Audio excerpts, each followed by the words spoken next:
مجھے یہیں سے علامہ ابن عقیل ان کی بات یاد آ گئی.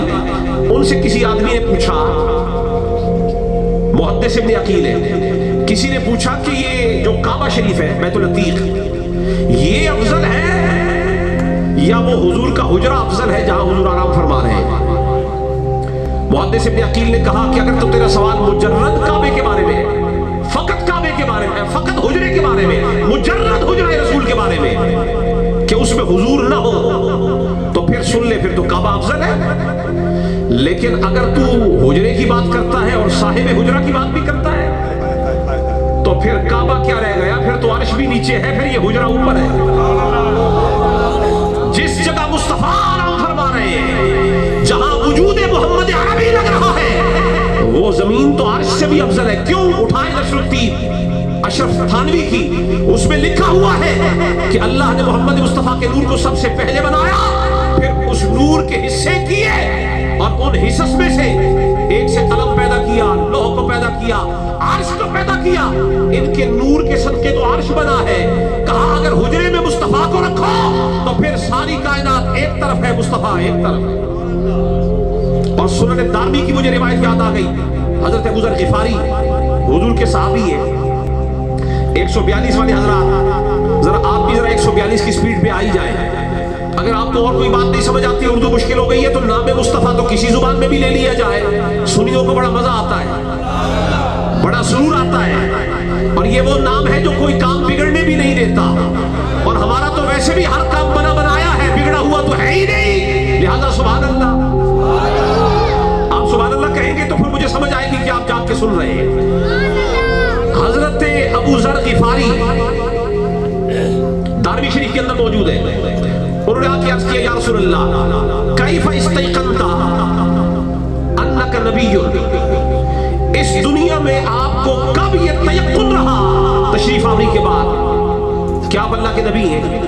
حضور نے فرمایا کنت فی وادی بطحاء مکہ, میں مکے کی کسی وادی میں تھا. اتانی ملکان, میرے پاس دو فرشتے آئے.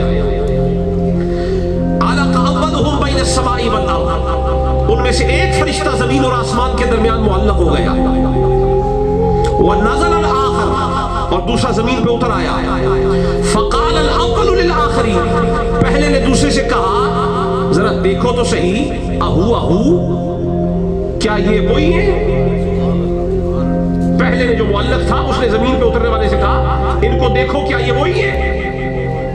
اس نے دیکھا, کہا لگتے تو وہی ہے.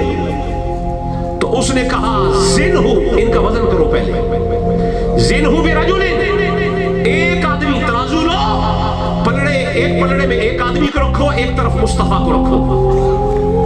تو حضور فرماتے فوزنت برجل, میرا ایک آدمی سے وزن کیا گیا. فرمایا رجحتہ, جب پلڑوں کو اٹھایا گیا میں اس پر بھاری تھا, وہ ہلکا. اس فرشتے نے کہا زنہو بعشرہ, اب ان کا 10 بندوں سے وزن کرو. حضور فرماتے ایک پلڑے میں 10 رکھے گئے, ایک طرف مجھے رکھا گیا تنہا. فرماتے فوزنت, میرا وزن ہوا, فرجحتہ, وہ 10 سارے کے سارے مجھ سے ہلکے تھے, میں بھاری تھا. پھر اس نے کہا زنہو بمئۃ, اب ان کا وزن ذرا 100 بندوں سے کرو. تو حضور فرماتے فوزنت بمئۃ, میرا وزن 100 بندوں سے کیا گیا. فرجحتہ, فرمایا میں 100 بندوں پر بھی بھاری تھا. پھر اس نے کہا زنہو بألف, اب ایک پلڑے میں رکھو 1000 اور ایک طرف رکھو سرکار. اور پھر وزن ہے درکار, وزن کیا. حضور فرماتے ہیں اب 1000 ایک طرف تھے, میں تنہا ایک طرف تھا, اور وزن میں وہ میرے مقابلے میں اتنے ہلکے تھے کہ مجھے گمان گزرا کہ ہلکا ہونے کی وجہ سے ان کا پلڑا الٹ جائے گا, میرے اوپر آ کے گر جائیں گے. میں ہی بھاری نکلا. ایک سے وزن ہوا میں بھاری, 10 سے ہوا میں بھاری, 100 سے ہوا میں بھاری, 1000 سے ہوا میں بھاری. اور حتیٰ کہ اس فرشتے نے کہا رہنے دو, یہ تو 1, 10, 100 اور 1000 کی بات ہے.